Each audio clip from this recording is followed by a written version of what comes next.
11 верасня серада ў эфіры Белсат-Зум і Віталь Бабін. Вітаю.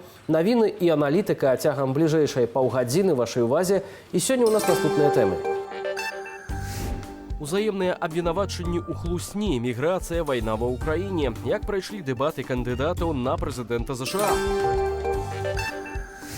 Ці прыме Лукашенко выклік ад Паўла Латушкі? І прычым тут Святлана Ціхановская? Размаўляем з экспертам. Берасцейская крэпасць можа патрапіць у сусветную спадчыну ЮНЕСКО. З адпаведнаю прапановаю выступіла Расія. Колькасць прыхільнікаў кандыдаткі на пасаду прэзідэнта США Камалы Гэрыс вырасла пасля тэледэбатаў з Дональдам Трампам.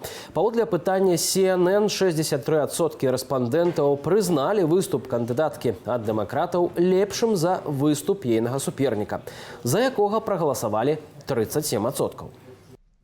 Кандыдаты паўтары гадзіны дыскутавалі ў студыі тэлеканалу ABC News. Гэтая падзея сталася першай асабістай сустрэчай Трампа і Гэрыс. Яны закранулі тэмы эканомікі, у тым ліку інфляцыі ды занятасці насельніцтва, праблемы з міграцыяй, канфлікты на Блізкім Усходзе і ўкраіне, ды іншае. Трамп заявіў, што калі б яго абралі прэзідэнтам, вайна паміж Расіяй і Украінай увогуле б не пачалася. Цяпер ён нібыта мае добрыя стасункі з Пуціним і Зеленскім, ды звядзе іх разам для загалоджвання канфлікту. Гэрыс адзначыла, пасля магчымага пераабрання Трамп спыніць падтрыманне Украіны, што прывядзе да перамогі Пуціна і перамяшчэння ваенных дзеянняў у Еўропу. Пасля дэбатаў славутая амерыканская спявачка Тэйлар Свіфт заявіла, што на выбарах США падтрымае Камалу Гэрыс. Допіс з адпаведнаю заявай у Інстаграме сабраў больш за 5 мільёнаў падабаек. Антон Пянькоўскі, амерыканіст з намі на відэасувязі. Антон, вітаю вас. Прывітанне, дзякуй за запрошенне. Гэта былі лепшыя дэбаты ў маёй кар'еры, заявіў Дональд Трамп, хаця і згодна з падлікамі гледачоў на тэлеканала, на якім праходзілі гэтыя дэбаты, ён прайграў Камалы Гэрыс. Як вы лічыце, хто быў з іх пераканаўчым? Ну, канешне, увогуле і па тых лічбах, якія паказалі пра дэмакратычныя сродкі, і таксама Fox News, конечно, перамагла Камала Гэрыс, і на мой густ яна была больш пераканаўчая ў гэтай размове. Яна вяла сябе вельмі паслядоўна, і гэты пэўны дэбют для яе, як і першыя дэбаты ўвогуле у гэтай прэзідэнцкай гонцы. Таму, канешне, гэта амаль што перамога на найбліжэйшы час.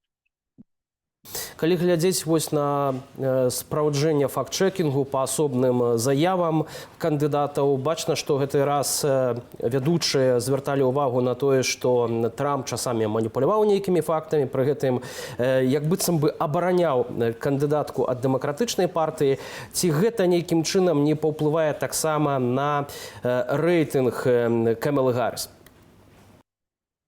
Ну, конечно, гэта можа паўплываць. Мы таксама чуем пэўную крытыку вядучых гэтай трансляцыі, якія быццам не зрабілі факт-чэк яе заявы тым, што беспрацоўе пры Трампу было найгоршым з часоў Вялікай дэпрэсіі у 20-м стагоддзі. Гэта не зусім так, там па пэўных лічбах. Вось, але ўвогуле складаецца адчуванне, што вядучыя былі амаль крышачку на баку Камалы Гэрыс. Вонкавую палітыку кандыдаты амаль не закраналі, узгадалі канфлікт на Блізкім Усходзе і вайну ва ўкраіне. Дык вось тут пытанне такое, ці самыя амерыканцы зацікаўленыя ў тым, каб гэта вайна сапраўды хутчэй скончылася, або Дональд Трамп заяўляе, што зможа памірыць Пуціна і Зеленскага, ці гэтая пазіцыя Дональда Трампа уласна самім амерыканцам будзе бліжэйшая? Ну, тут, прабачце, я з вами крышачку не пагаджуся, таму што і пытанне вайны ва ўкраіне, і пытанне вайны на Блізкім Усходзе, яны вельмі балючыя для амерыканскіх падаткаплатнікаў, таму што на працягу апошніх гадоў яны адчуваюць вельмі вялікі ціск вось той дапамогі, які амерыканскі бюджэт выкладае на дапамогу краіне. Канешне, если калі адбудзецца яшчэ на вялікая вайна на блізкім усходзе, гэта таксама дадае ціск на амерыканскіх падаткаплатнікаў. Таму, канешне, яны вельмі зацікаўлены, каб гэтая вайна хутчэй скончылася, і таму я б не казаў, што гэта пытанне было неважным і незаўважным для амерыканскай аўдыторыі. А што амерыканцаў увогуле зараз хвалюе больш за ўсё? Ці гэта пытанне міграцыі, пытанне эканомікі, інфляцыі? На што ў першую чаргу яны звяртаюць увагу, калі глядзяць гэтыя дэбаты? Канешне, амерыканскіх выбаршчыкаў будзе цікавіць ўнутраная палітыка, ці застанецца дэмакратычная адміністрацыя, ці зноў прыйдуць рэспубліканцы. Гэта пытанне эканомікі. Амерыканская прамысловасць, амерыканская эканоміка яшчэ набірае абароты з часоў ковіда.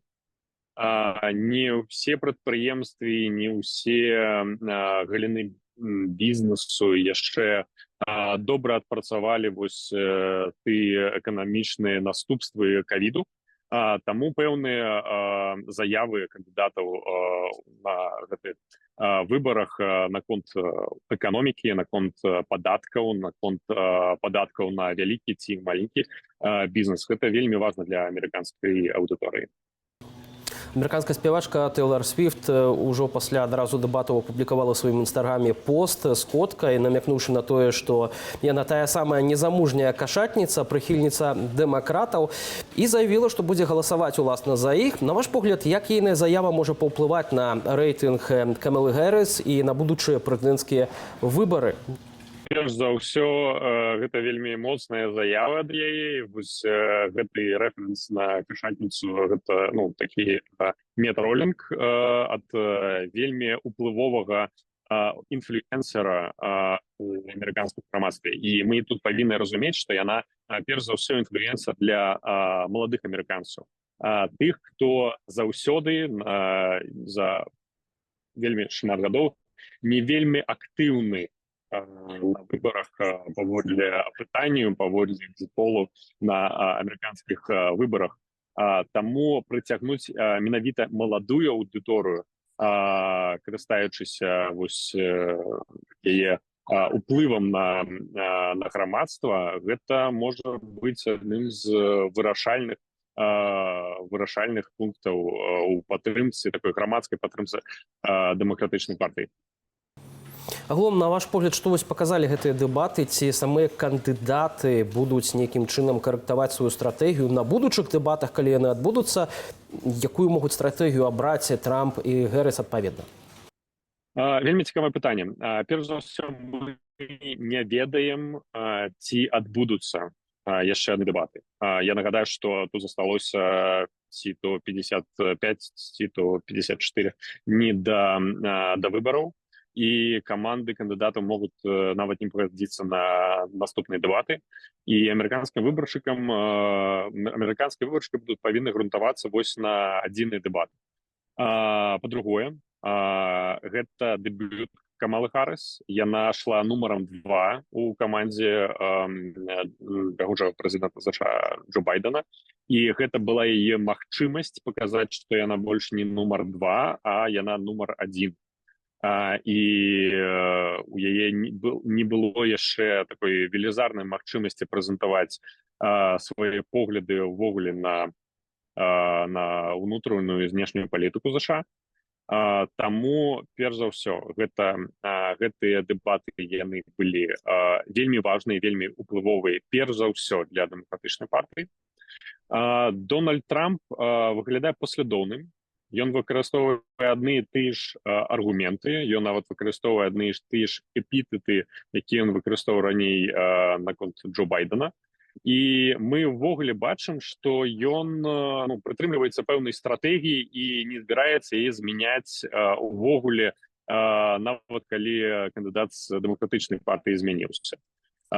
Таму зараз мы павінны яшчэ пачакаць некалькі дзён, каб прайшлі пэўныя апытанні ў амерыканскім грамадстве, не толькі увогуле ўражанне амерыканскага грамадства ад гэтых дэбатаў, але увогуле рэйтынгі кандыдатаў, як выбаршчыкі прагаласавалі бы зараз.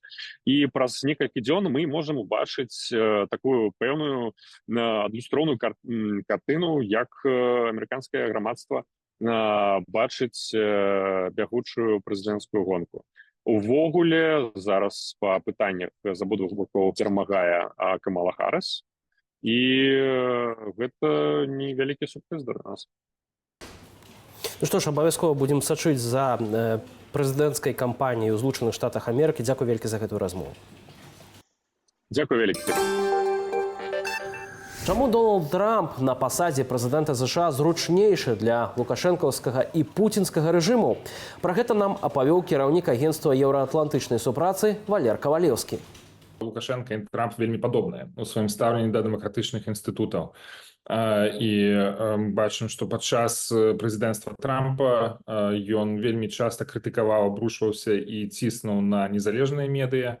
Ён падвяргаў ціску і інстытуты ўлады, такія як Кангрэс, як незалежная судовая сістэма.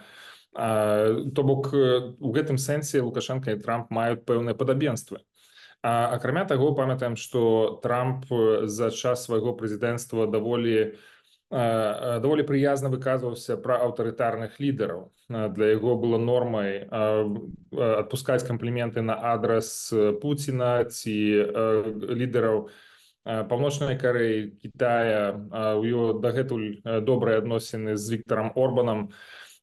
І, конечно, Лукашенко себе прыпісвае таксама да гэта шэрагу лідараў, і ён разумее, што ў вачах Трампа ён досыць зразумелая і камфортная фігура. То, што са знешнепалітычнага пункту гледжання Трамп выгодны для Пуціна і Лукашэнкі і іншых такіх аўтарытарных лідараў, што ён, напрыклад, падрываў НАТО як такі галоўны фактор стабільнасці і міру ў Еўропе і стрымліваючы фактор для Расіі. Трамп ставіў такімі адкрытымі пытанні датычна таго, ці будуць Злучаныя Штаты абараняць краіны Балтыі, напрыклад, у выпадку нападу Расіі на гэтай краіны. Таму для Лукашэнкі гэта выгадны варыянт. З ім ужо працавалі, ён ужо зразумелы, ён ужо прадказальны і ў пэўным сэнсе ведаюць нейкія ключыкі да таго, як з ім размаўляць. Грамадзянін Беларусі абвесціў галадаванне ў цэнтры рэгістрацыі замежных асобаў у літоўскім Пабрадзе. Ён незадаволены ўмовамі ўтрымання і заяўляе, што яго несправядліва абмяжоўваюць у перамяшчэнні. Паводле выдання «Зеркала», імя мужчыны Руслан і акрамя яго на ўмову ўтрымання паскардзіліся яшчэ 2 беларусы. Пра іншыя падзеі ў нашым аглядзе. Польша звернецца да адпаведных краінаў з просьбаю правесці тэрміновыя кансультацыі на ўзроўні еўразвязу. Гаворка пра краіны, што будуць закранутыя пастановаю Нямецчыны узмацніць памежны кантроль на сваёй мяжы. Пра гэта заявіў прэм'ер-міністр Польшы Дональд Туск. Ён падкрэсліў важнасць абмеркавання супольных дзеянняў для абароны інтарэсаў шенгенскай зоны і каардынацыі захадаў у адказ. Напярэдадні федэральная міністарка ўнутраных справаў Нэнсі Фэзер распарадзілася ўвесці часовы кантроль на ўсіх сухаземных межах Нямецчыны. Ён мае абмежаваць колькасць асобаў, якія ўязджаюць у краіну нелегальна. Расія залучыла берасцейскую крэпасць у папярэдні спіс ЮНЕСКО для надання статусу сусветнай спадчыны. Аднак чаму гэта зрабіла Расія, а не Беларусь, на тэрыторыі якой месціцца фартэцыя? Адно з меркаванняў, камітэт сусветнай спадчыны больш спрыяльна ставіцца да заявак, якія сведчаць пра трансмежную культурніцкую супрацу паміж краінамі, чымся да індывідуальных, якія праслаўляюць нацыянальную асаблівасць. Беларусь пакуль не каментавала такога рашэння. Сейм Латвіі ў канчатковым чытанні прыняў папраўкі ў закон аб дарожным руху наконт аўтамабіляў з беларускімі нумарамі. Каб пазбегчы канфіскацыі аўта з беларускай рэгістрацыі на тэрыторыі Латвіі, трэба зарэгістраваць альбо вывезці яго з краіны да 31 кастрычніка. З лістапада аўтамабілі з беларускімі нумарнымі знакамі змогуць заязджаць у Латвію толькі калі рэпрэзентуюць дыпламатычныя службы ці для аднаразовага мінання мяжы транзітам. Пры гэтым у апошнім выпадку кіроўцам загадзя неабходна звярнуцца ў дырэкцыю бяспекі дарожнага руху для атрымання дазволу. У Украінскі футбаліст уцёк ад мабілізацыі ў Беларусь. Праз раку. Паводле выдання «Спорт Экспрэс.UA» ён пераплыў цісу на мяжы з Румыніяй, адкуль пазней трапіў у нашу краіну. Уцякач 35-гадовы украінскі галкіпер Дзяніс Шэліхаў. Паводле выдання да ўцёкаў спартовец рыхтаваўся старанна. Цягам 2 месяцаў трэнаваўся плаваць на рацэ з ластамі. У Беларусі Шэліхаў падпісаў кантракт з мазырскаю Славіяй, папярэдне скасаваўшы пагадненне з футбольным клубам «Вікторыя» Сумаў. Што варта чакаць ад гэтак званых прэзідэнцкіх выбараў у Беларусі на лета? Напярэдадні Лукашенко заявіў, што калі ягоныя апаненты хочуць у іх браць удзел, ім трэба прыходзіць і змагацца выбарчай кампаніі, цытата, без вуліцы, без кулемётаў і без санкцыяў. Намеснік кіраўніцы аб'яднанага пераходнага кабінету лідар НАУ Павел Латушка адказаў яму ў эфіры праграмы вот так. Я готов победить его на выборах даже за границей, если он меня зарегистрирует и, главное, обеспечит международное и национальное независимое наблюдение на всех избирательных участках. Его победит не Павел Латушка, его победит белорусский народ. И таких белорусов огромное количество, достойных, которых он держит в тюрьмах. Тех, кто способен кинуть ему вызов и победить его. Он никогда уже не будет пользоваться поддержкой белорусов. Я готов участвовать и внутри, и за границей. Вопрос об условиях проведения выборов. Мы говорим о том, что он должен прекратить репрессии, а он их не прекращает. Вчера Брест. 10 приговоров в отношении активистов так называемого белорусского хоровода в Бресте в центре в 2020 году. 4 человека, Береза, осуждены 1,5 года тюрьмы. Он должен освободить всех политических заключенных. Это второе условие, и в том числе бывших кандидатов в президент. Он должен прекратить уголовные дела в отношении тех, которых они возбуждены. Отменить уголовные решения. Кстати, у меня есть блокировка. В соответствии с законодательством Лукашенко я осужден к 18 годам тюрьмы в колонии усиленного режима. Отменить политико-мотивированные приговоры. Он должен обеспечить наблюдение. И, кстати, санкции будут сняты, когда он выполнит все те условия, о которых я сказал. Санкции именно за нарушение прав человека будут отменены. Где он меня вспоминает сегодня в эфире. Он фактически вызвал меня к барьеру, и я поэтому ему отвечаю. Но вопрос в том, что Лукашенко трус, он никогда не способен победить в честных выборах. И это доказывали белорусы многократно. Они голосовали против него. Единственный раз, когда его поддержали, в 1994 году. В последующем он всегда проигрывал. Ну, как минимум, он не побеждал в первом туре. В 2020 году он катастрофически проиграл. Просто фатально проиграл. И он не способен победить уже никогда. Он может только фальсифицировать. З намі на сувязі палітолог Павел Усвас. Спадар Павел, вітаю вас. Вітаю. Чаму вы лічыце, што адказ Паўла Латушкі Александру Лукашэнку гэта ўсё ж такі выклік Святлане Ціхановскай? На маю думку, Павел Латушка вельмі амбітны чалавек і прыйшоў у апазіцыйную актыўнасць, апазіцыйнае жыццё не толькі дзеля таго, каб займаць нейкую сярэднюю пазіцыю. Ён усё ж такі, як мне падаецца, марыць адыгрываць не апошнюю ролю ў Беларусі і адпавядае ягоным амбіцыям пасада як мінімум прэзідэнта, у сэнсе там можа быць прэм'ер-міністр у залежнасці ад таго, якую форму канстытуцыйную Беларусь набярэ пасля пераменаў, хаця перспектывы перамен у Беларусі, яны, конечно, вельмі далёкія. Чаму гэта ў пэўнай ступені выклік Святлане Ціхановскай і офісу? Адказ вельмі просты, бо на сённяшні дзень гэта адзіная асоба і яе атачэнне прэтэндуе на тое, каб роль і функцыя яе як прэзідэнта-электа, хаця і дэкаратыўная шмат у чым, заставалася і пасля 2025 году. А ва ўмовах крызісу сістэмнага ў апазіцыі увага і беларусаў, якія знаходзяцца за мяжой, і увага у тым ліку і палітыкаў пераключаецца на новыя твары. Да апошняга моманту, безумоўна, ўсё было сканцэнтраванае вакол Святланы Ціхановскай, і ніхто не ўспрымаў іншых палітыкаў як нейкае прадстаўніцтва беларусаў за мяжой. Зараз сітуацыя паступова змяняецца, а ў 25-м годзе я думаю, увага шмат у чым заходніх палітыкаў пераменіцца, як і пераменіцца сама палітыка. Ну, яна можа пераменіцца ў той бок, што заходнікі пачнуць шукаць больш прываблівага, больш актыўнага палітычнага. Погляд Павел Латушка акурат больш прываблівы, чым Святлана Ціхановская. Ён жа ж таксама з каманды Ціхановскай фактычна. Ну, ён не з каманды Ціхановскай, ён ад самага пачатку функцыянаваў як самастойная фігура. Я не кажу пра прываблівасць, пра такую, ну, скажем, прыцягальнасць. Я кажу пра новыя постаці на палітычнай арэне, як заўсёды гэта было ў вачах заходніх палітыкаў. Яны прывязваюць сваю палітыку да электаральных працэсаў, неважна, ці ёсць выбары, ці няма, як гэта, напрыклад, ёсць сёння з Венесуэлы. Вось на працягу пэўнага электаральнага перыяду Гвайдо быў як бы успрымаўся як палітычны прадстаўнік Венесуэлы, ну а вось зараз ужо зусім іншая сітуацыя, нават гатовыя еўрапейцы і амерыканцы размаўляюць з Мадура, нягледзячы на тое, што ён у чарговы раз сфальсіфікаваў выбары.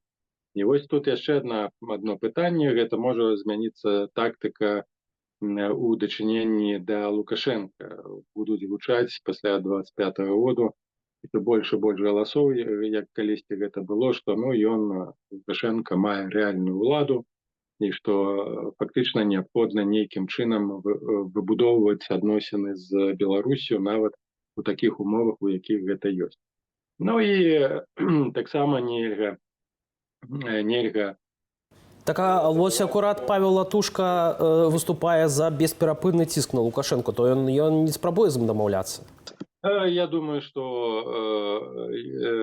як гэта было з нацыянальнай ідэі, до 22-го году конъюнктурнымі паводзінамі было увесь час задобрыванне Москвы, потым пасля вайны раптоўна усе сталі нацыяналістамі, усе сталі лідарамі нацыянальнымі, пачалі размаўляць па-беларуску, узгадваць бітву пад Оршай і гэтак далей.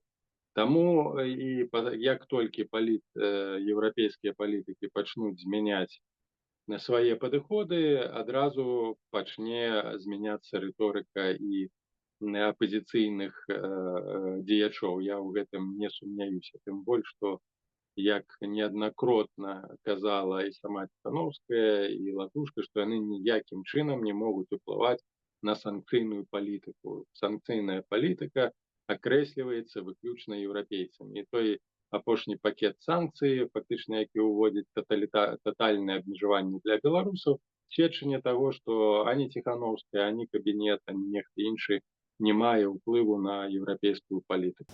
Глядзіце, бачым, што Латушка асмеліўся кінуць гэты выклік Лукашэнку у нейкай ступені самой Святлане Ціхановскай, як вы кажаце, а чаму няма самой рэакцыі Ціхановскай на учорашні спіч Лукашэнкі? Пра тое, што вось прыязджайце... Давайте шчыра, ніякага выкліку Лукашенка Латушка не кіну. Выклік, калі ты прыязджаеш у Беларусь, рэгіструешся і нешта там... І сядаеш у турму.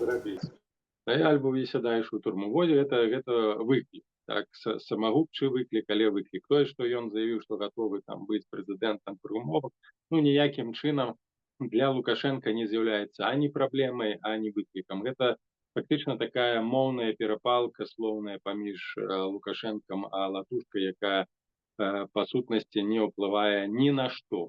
Але ці можа Павел Латушка вось гэтай заявай нейкім чынам згуртаваць беларусаў вакол сябе, нейкую палітычную актыўнасць выклікаць? Не згуртуе ён беларусаў, бо каб згуртаваць, трэба прапаноўваць нейкую стратэгію. Так.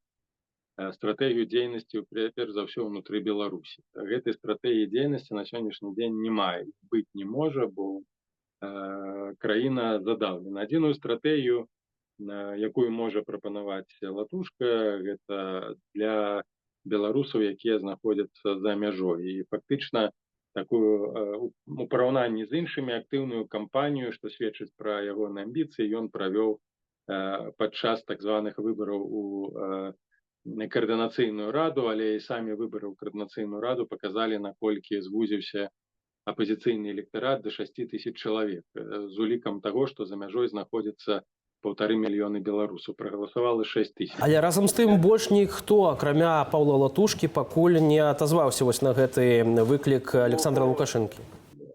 Яшчэ раз кажу, гэта проста інфармацыйная нагода, каб нешта сказаць у эфіры.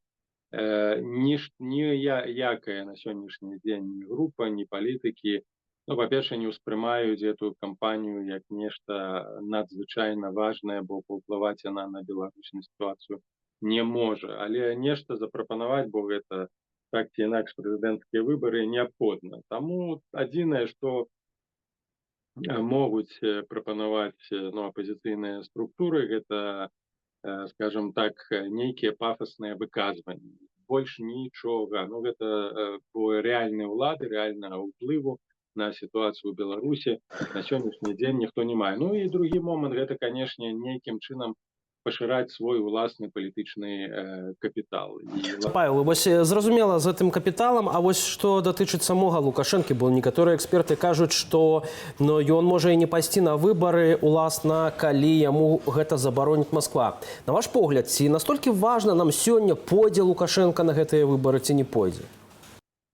Канешне, важна, бо гэта будзе акрэсліваць будучыню і лёс Беларусі, хто будзе раздаваць карты.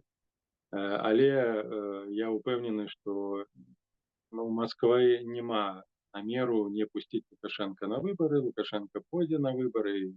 Ніякага сумневу ў мяне ў гэтым няма. Нейкія фантастычныя прыдумаць сцэнарыі, ну, гэта знову спроба прыцягнуць увагу да сябе, да так званай палітычнай экспертызы, якая нічога рэальнага з той сітуацыі, якая склалася ў Беларусі, не мае. Да нават па простай прычыне, то сёння Расіі не выгадна мяняць Лукашенка, бо той і так выконвае ўсе і забяспечвае ўсе інтарэсы стратэгічнай Расіі. Адзінае, чаго ён не робіць, калі Масква б гэтага хацела, але калі б Масква гэта хацела, ён бы вымушаны быў зрабіць гэта, не кідае беларусаў ва ўкраіну. Але я сумняюся, што нават калі б з'явіўся нейкі іншы палітык, ён меў бы адвагу кінуць беларусаў у ваеннае пекла.